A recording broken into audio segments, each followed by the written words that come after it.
It's our turn, episode number 31, A Game by Any Other Name. In this episode, I tell you about a very different style of game, and I do an interview about a summer live-action role-playing game experience.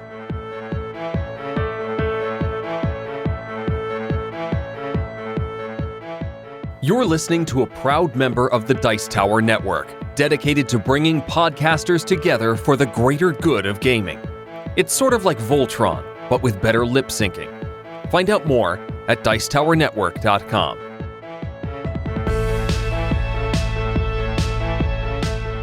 Hosting for this episode is generously provided by our fantastic supporters on patreon.com. If you'd like to help us out by pledging $1 per episode or more, please visit patreon.com/OurTurnPodcast. Every dollar helps to keep this show going strong.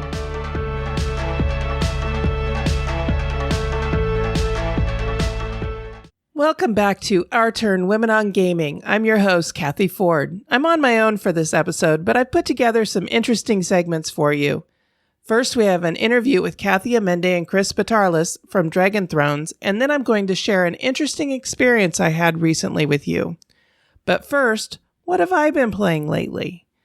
Today, I'm going to talk to you about an aspect of the game Unfair that I haven't discussed before. I know I've talked about this game recently, but it really has become my new favorite game. My husband Mark and I have played 4 games in the last 5 days, and 3 of those have been in the last 2 days. We decided to start trying out the Game Changer cards that come with the game. These are a set of cards that tweak the rules of the game somewhat to give the game a new twist. First, let me remind you what Unfair is about. You are all amusement park owners who are each trying to build the best possible amusement park in the city. For the first 4 rounds of the game, the city is helping you out. For the second 4 rounds of the game, you're having to deal with government interference or other negative events that affect all of the parks in the game. These Game Changer cards affect all players, and in some cases, even which decks of cards are or are not used in the game.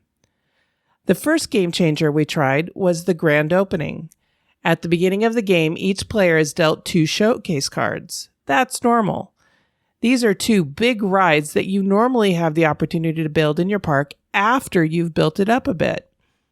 Under normal rules, you have to build 5 stars worth of attractions in your park before you can build your showcase ride.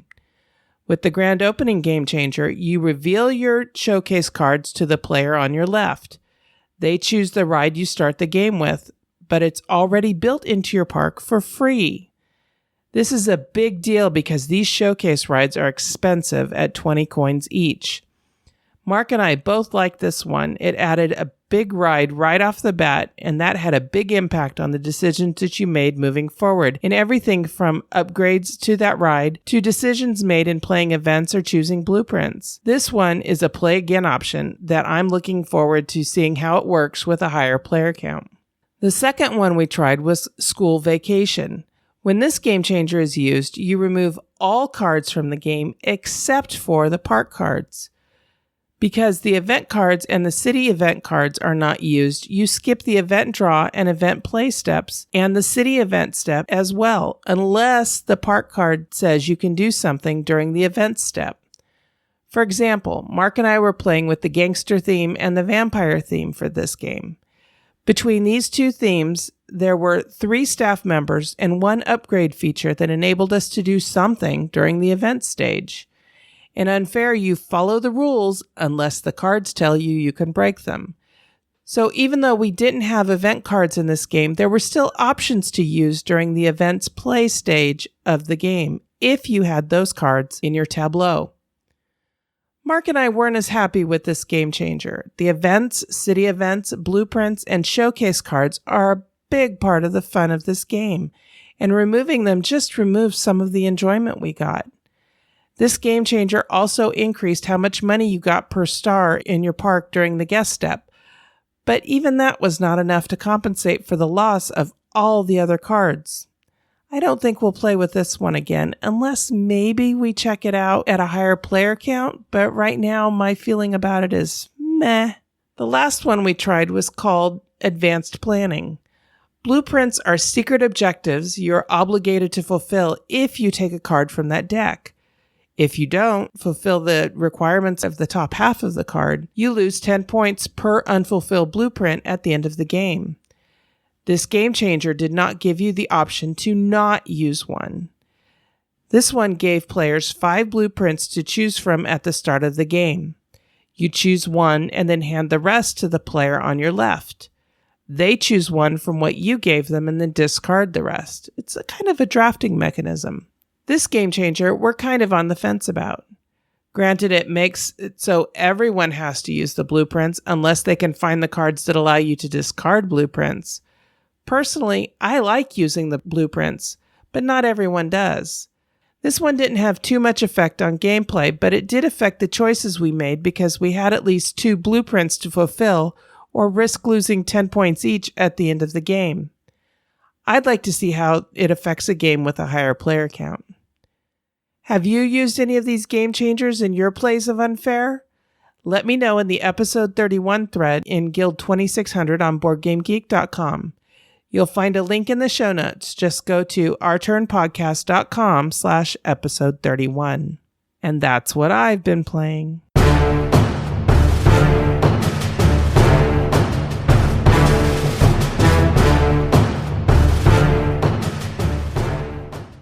This is Cathy, and I'm here today with Cathy Amende and Chris Batarlis of Dragon Thrones, a immersive medieval LARP and fantasy gaming experience, and they're here to tell us about it. It's happening this summer.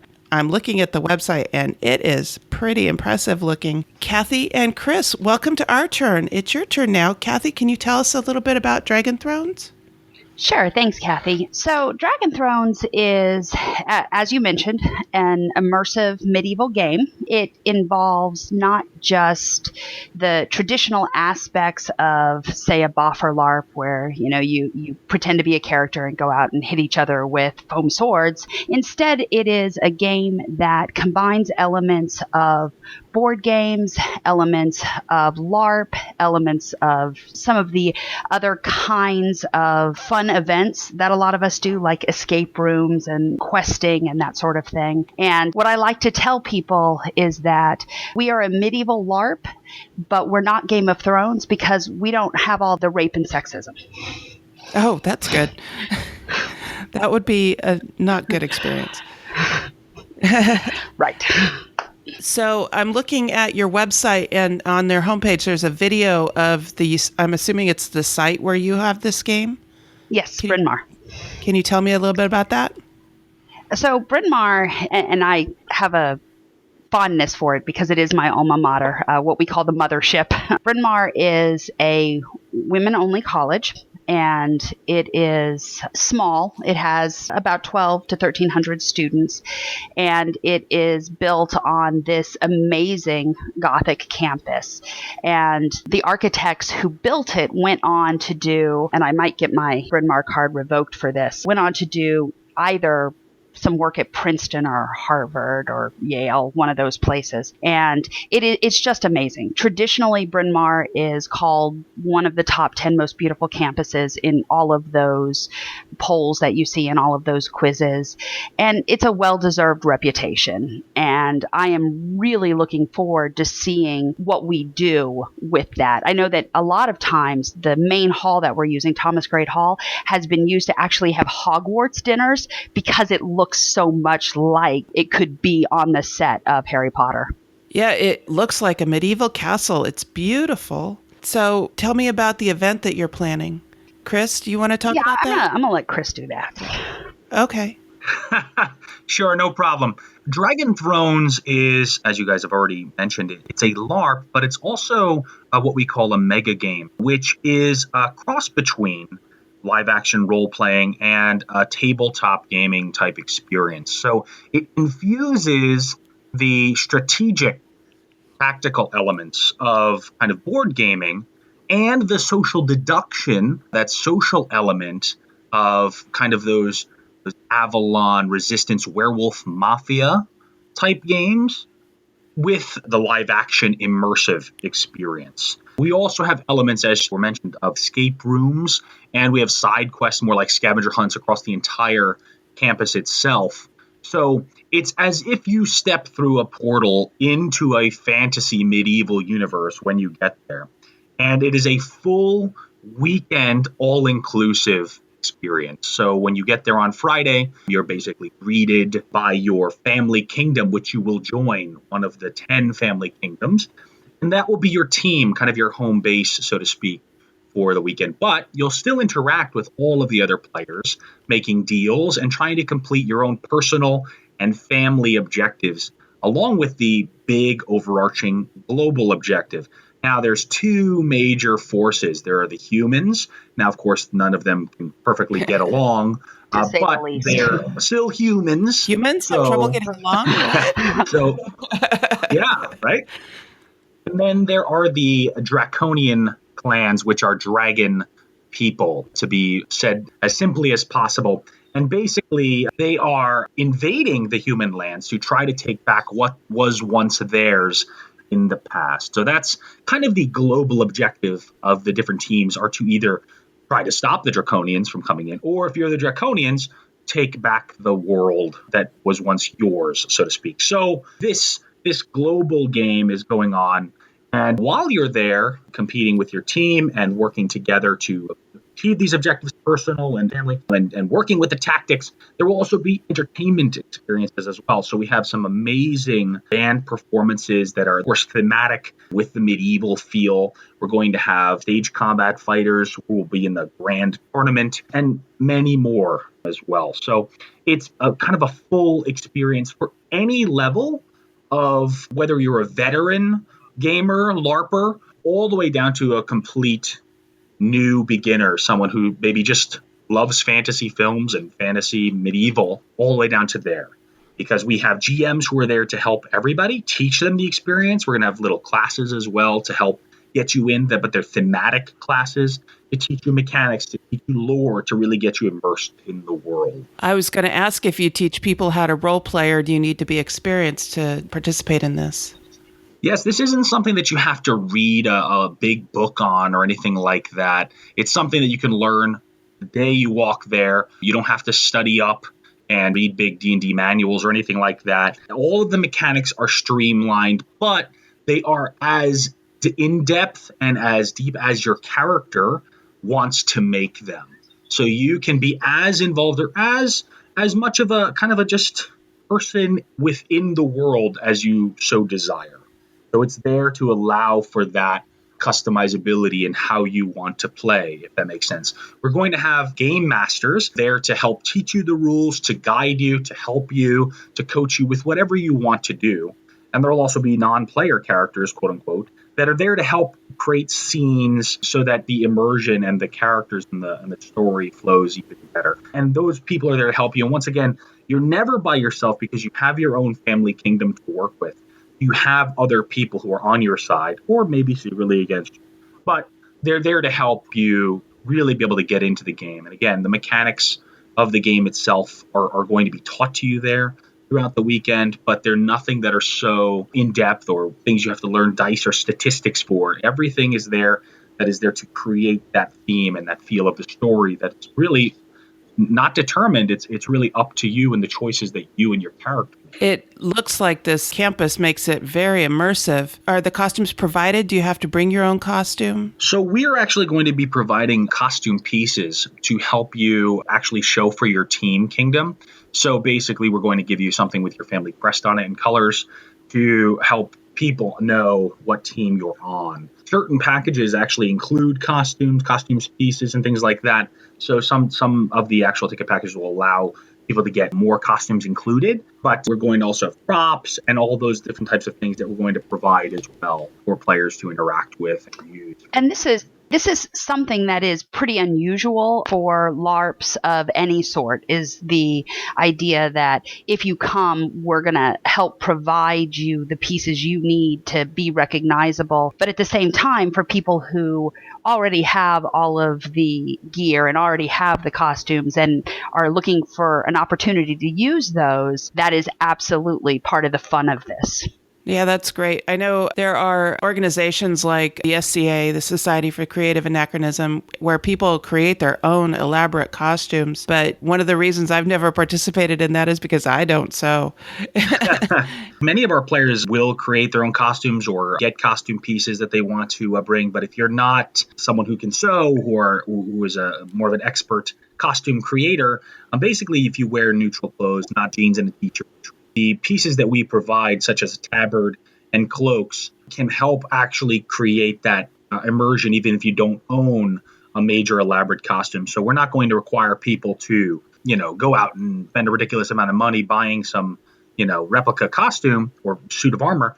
By all means, if you so desire to do that, that's awesome and great. But basically, we want to just try to keep it as immersive as possible. So that's our recommendation, because we're going to provide things like tabards that can basically cover anyone, that will help people feel immersed and stay in character. I watched the video on your website and I noticed that there was one character there. It was a woman who had red eyes and looks like she had horns coming out of her head. I assume she's one of the dragon people, draconians? Yes, she's one of the examples of one of the draconian type characters from the history and lore that we have. And yeah, there will be an entire race of draconians. It doesn't require you to fully look like a dragon, but we will use minor props and kind of makeup accentuations that can help people look like they have a little bit of a draconian touch. Wow, that's neat.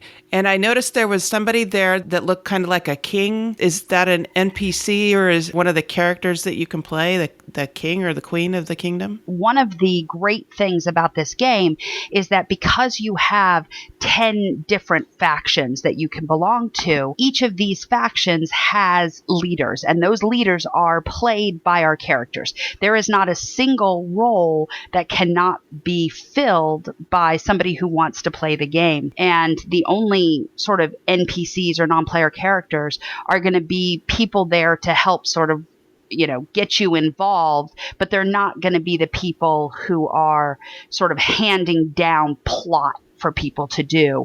Anyone can get the king package, for example, and play the leader of their particular faction. Wow, that sounds great. That sounds like a lot of fun. How long is this experience? Is it a weekend, a week? Yeah, it's a full weekend. It's a Friday, Saturday, and it ends on a Sunday. Oh, okay. July 7th through 9th. Oh, wow. Okay. And where is Bryn Mawr? Right outside of Philadelphia. Ah, okay. I'm watching this video on your homepage, and it's a beautiful campus. So is the college accessible for those with mobility issues? It is. It's kind of funny because my freshman year when I was there, I broke my leg.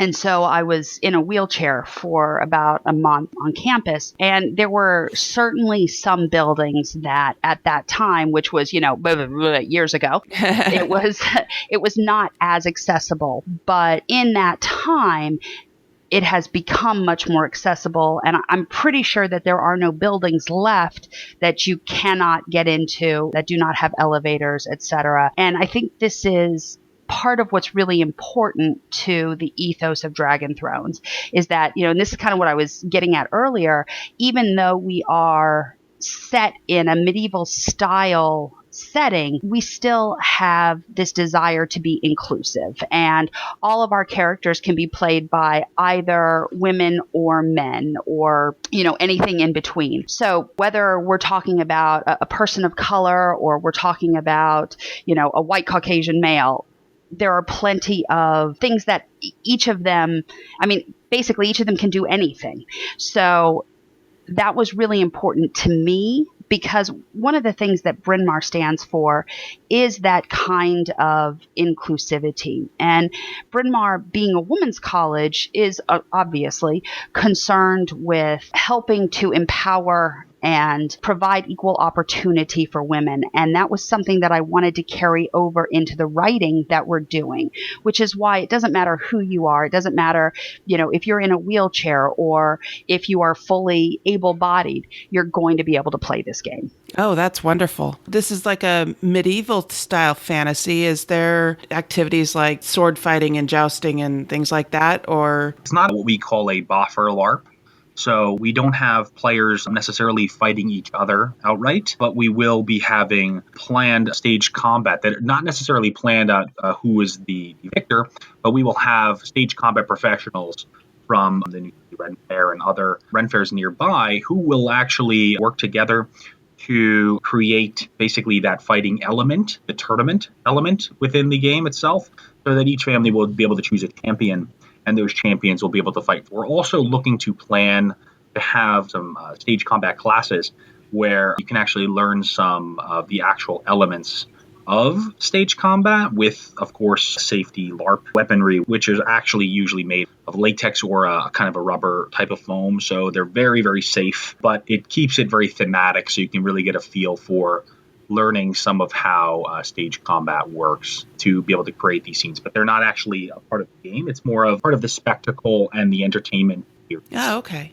Getting back to the costumes a little bit, are you able to accommodate people who are larger or smaller than average? Or how would that work if someone who was kind of large wanted to participate in your LARP? Yeah, that won't be a problem at all. I'm a big guy myself, and we basically are going to be using the costume elements and the props that we're going to be providing will be things that anyone can use. We'll have accessible options for any shape or size. As we said, we're going to be sticking with things like cloaks and tabards, because if you don't know what a tabard is, for instance, it's kind of what those knights wear, the Templars may wear. It's something that goes over your head and then it covers your front and your back, and it doesn't necessarily always have sides on it, so that it can be kind of clinched with a belt. Oh, okay. Or that effect.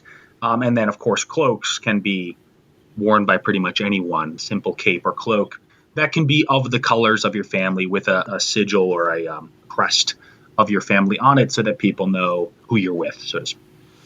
Okay, great. Is there anything else you want to add? I think I've run out of questions. I'm very excited by this. I kind of wish it was a little closer to where I live here in California. Yeah, that's no problem. Cathy, I'd love for her to talk a little bit about how the characters are being created. Oh, yeah. I know that that's something that's really an amazing process. She's doing such a wonderful job that it really helps to create the theme and the story. The characters are who players are going to be playing, and they have a customizable choice within them. We actually give surveys to players who join the adventure, and basically they'll be able to help to choose what family they're in, what type of character they want to play, an archetypal role. So Cathy wants to tell us a little bit about the character generation process. I think that would be wonderful. Sure. So I have a writing team. We are Peculiar Crossroads Productions, and we got our start doing sort of small one-shot games, and it became bigger and bigger. And one of the things that we take pride in is that we handcraft every character, and we sort of know how every character interacts with other characters.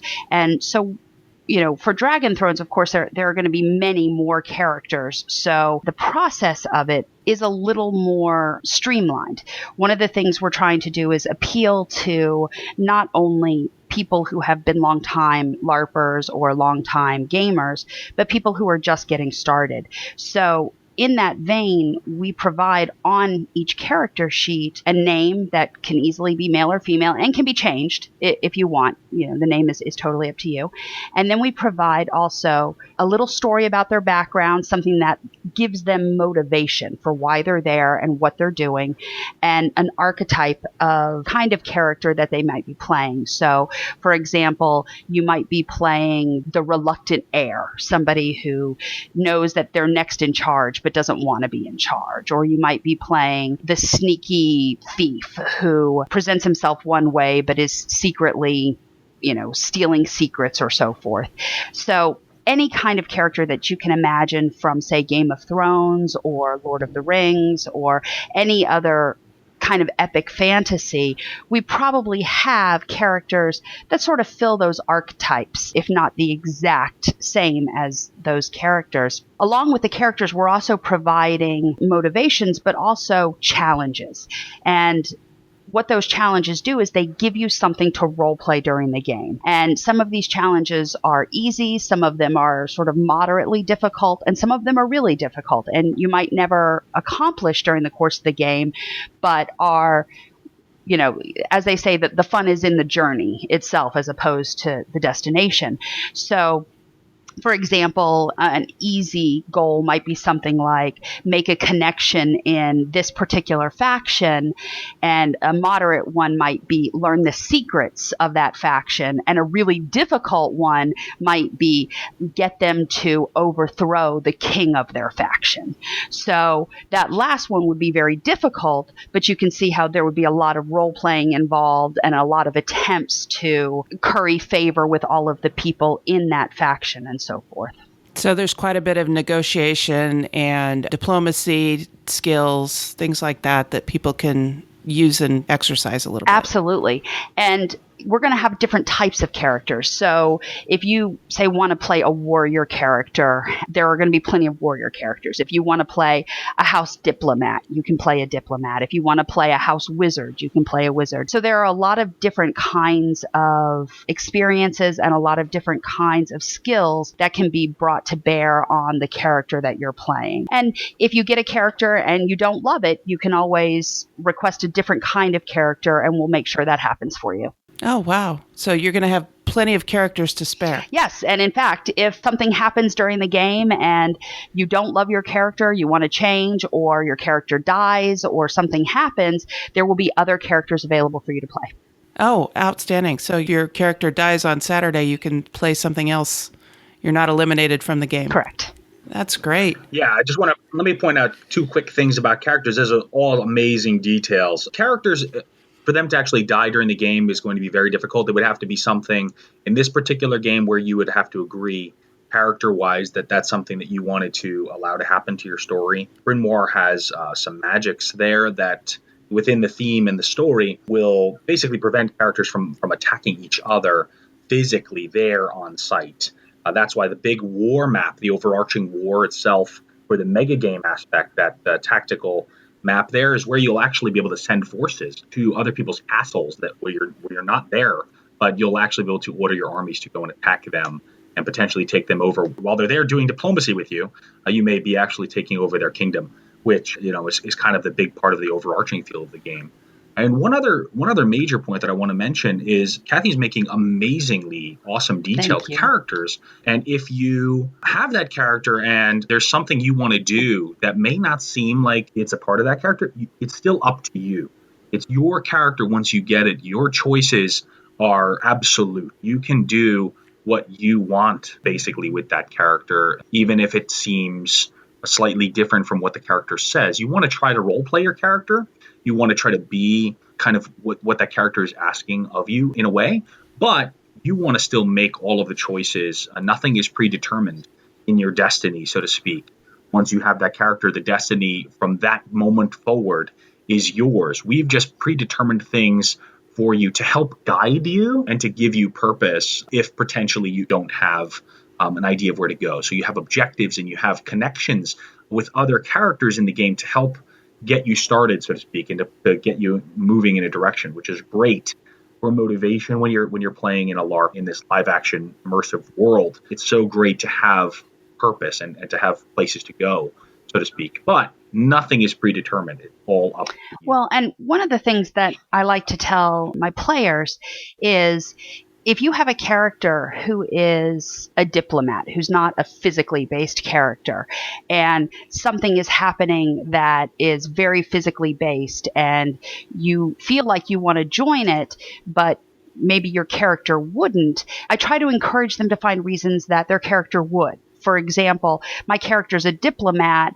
and so I really want to be right there where the action is occurring so that later on I can use diplomacy with somebody who was there, or I can manipulate somebody because I happened to be there and knew what was going on. So there's always a reason for your character to get involved, even if it doesn't seem like something your character would get involved with just based on your character sheet. Okay, so everything is completely customizable once the character is handed over to the player. Absolutely. But they don't have to think about it and come up with the story on their own, the backstory and the motivations and all of that on their own. Correct. Wow. So let me ask the question that probably is on a lot of people's minds as they're listening to this. How much does something like this cost? So the packages are varied. As I said, some of them include costumes and props for people who want to own and take things home with them after and potentially use them in future events. And also, if you want to potentially be a king or queen or high ruler for the weekend, that also will entail some other things such as additional props, additional things that you get to use and keep for the weekend. And it includes different types of rooming options, so to speak. So the actual ticket prices begin at around $450 and go up from there. But these prices, remember, include all of your housing, all of your food for the weekend, and it includes all of the entertainment and everything that we're going to be providing for you. So it's like kind of going on a cruise where once you get there, you don't have to really worry about anything. You don't have to pay for food or pay for, to drink for something and things like that. All of the entertainment and all of the food and the room and board, everything's included. Once you get there, you really have nothing to worry about. But basically what we're doing is we have a special application process on dragonthronesgame.com. And basically you apply to get a ticket package. And then our sales team reaches out to you so that you can ask them any questions that you have about the packages themselves. So you'll actually be able to speak with a live person, not just look at a ticket page and try to figure it out on your own. You'll speak with a live person and they will be there to help you decide what's best for you. Then you can ask them anything you want. They'll be there to basically guide your package to what you truly want and really get you to understand anything that you need. So that's right there on our website for dragonthronesgame.com. And you basically fill out the application and it has some questions that allow us to understand your experience better. So again, that we can help you understand the event the best that we can. Because I know it can be overwhelming because there's a lot going on. We've talked about a lot so far. So there's a lot going on. So we want to help make the experience as easy as possible and really get you to get excited and to get ready to be immersed in the event. So it sounds like you've got a great process going on so that a newbie isn't thrust into the leadership of the clans right off the bat, and an experienced player isn't going to be bored silly because they got assigned a role that is not suited to their experience. Exactly. Okay, that sounds great. And the price doesn't, the starting price doesn't sound astronomical for an all-inclusive type weekend. And I think I remember seeing on the website, sales isn't my area, but I think I remember seeing that you could do payments as well, which could make it more feasible for a lot of people. Okay, great. Well, we will definitely have links to dragonthronesgame.com in our show notes. A lot of people listen to shows like ours while they're driving and doing other things. So all they have to remember to do is go to ourturnpodcast.com and look up this episode, and they'll have all the links they need to get to your site. Is there anything else you'd like to add? No, we really appreciate you having us on the show today, and thank you so much. It was wonderful questions, and we're glad to share the details with you. Well, this looks like an absolutely fun and immersive experience, and I think anybody who wants to go would have a great time. I hope anybody who's listening that decides to go lets you all know that they heard about it on Our Turn. Thanks, and thanks for the opportunity to come and speak with you today. Thank you.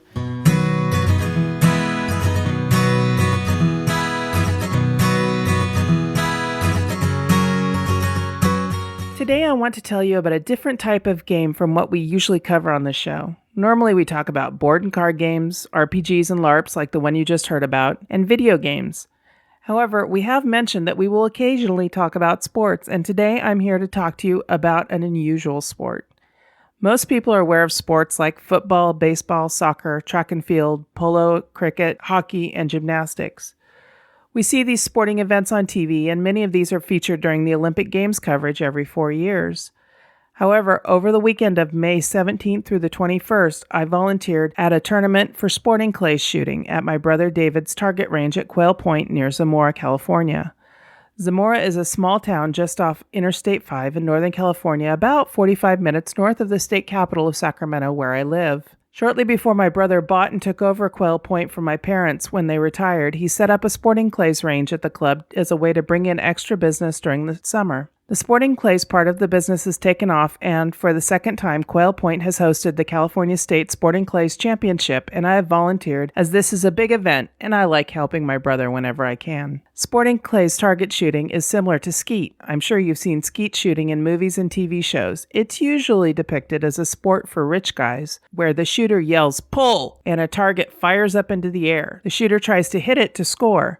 The concept here is the same, except that the targets aren't thrown straight up in the air. Instead, there are several machines on each course that are set up to throw the targets in different directions to mimic the flight of birds or the running of rabbits across a field. Some of the targets go very fast, while others are slower and take a more curved path. I was not a judge at this event. I don't have that kind of experience with this sport, as shooting is just not my thing. My brother assigned me to handle the practice 5-stand range, so I got to see pretty much everyone shoot a bit as they came to my station to warm up before going off to their respective competitions. As I said, this sport isn't my thing, and I don't pretend to understand all of the different events that were held, so I will report on the winners of the main event and the ladies' main event here shortly. But first, I'd just like to share what I observed. The skills of these folks in shooting a rifle at a moving target is impressive. The ages of the competitors ranged from about 12 or 13 all the way up into senior citizen range. As with gaming, this is mostly a male-dominated sport. Of the 206 entrants, there were 13 women and girls who entered the competition. I watched these folks practice, and they were all remarkable. One gentleman came to practice with his granddaughter.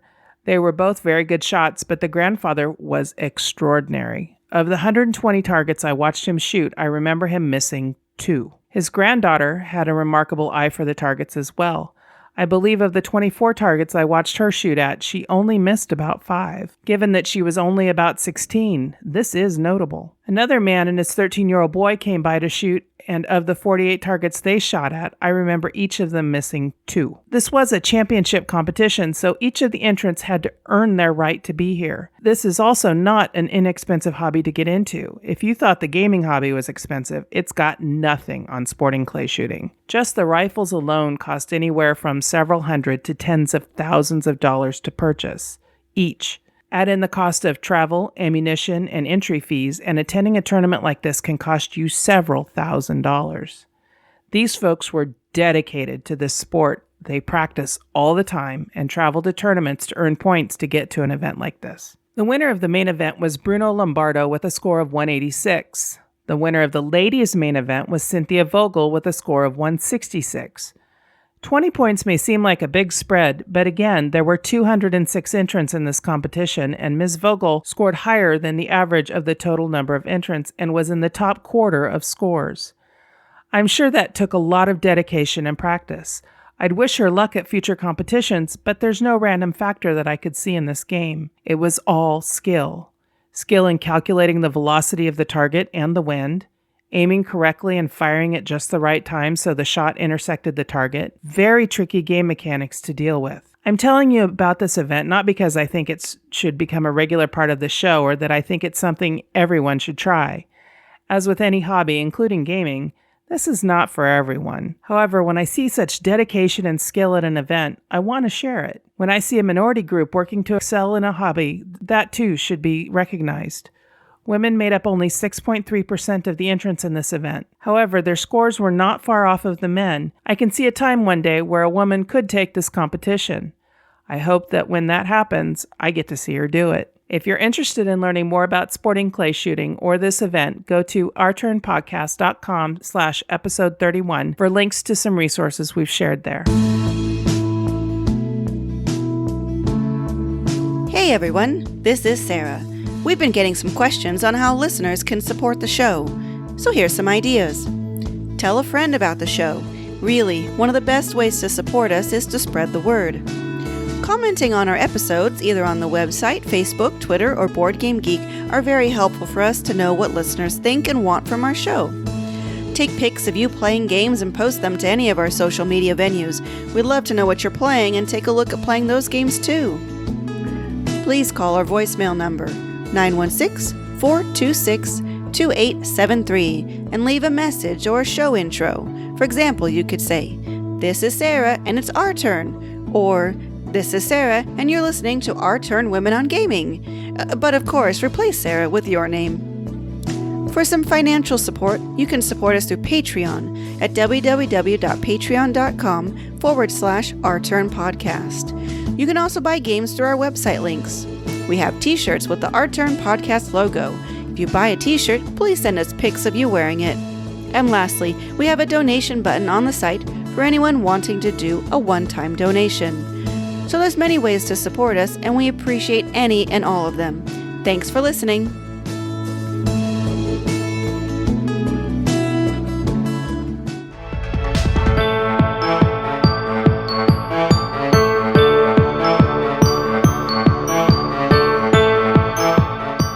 So now we're getting to the end of the show, and it's time to talk about what I'm looking forward to in the next week or so. Well, a couple of friends of ours are having a housewarming and gaming party at their new home this weekend. It's always fun to get together with friends and see what games everyone brings. I'm planning on taking Starfarers of Catan and maybe Mechs vs. Minions to see if I can get those to the table. We might also see if we can get in a play or two of the Big Book of Madness. That reminds me that we need to make some repairs to that game. Mark and I tried to play the Big Book of Madness the other evening, but the rules weren't quite clear enough, so we left it set up on the table and went to the living room to watch a playthrough on YouTube. When we came back to the table, we discovered that Mark's game setup was askew and several cards were missing. We found our dog Sadie under the table chewing on the character card, and we haven't been able to find the other missing cards yet. The character card wasn't irreparably damaged, but now I have a thorough understanding of the line, "The dog ate my homework." My dog ate game components. Well, that's it for this episode. Please connect with me on Twitter. I'm the one managing the @OurTurnPodcast account. You can also reach me in the guild on Board Game Geek. We're guild number 2600. I'm in there almost every day posting questions and interacting with the guild members. We have some good discussions in there. Please also connect with Sarah on our Facebook page. She posts questions there, and every day she has a new Kickstarter campaign for you to read about and consider spending your gaming budget on. You can find our page at facebook.com/OurTurnPodcast. In the meantime, on behalf of the entire Our Turn crew, that was our turn. Now it's yours.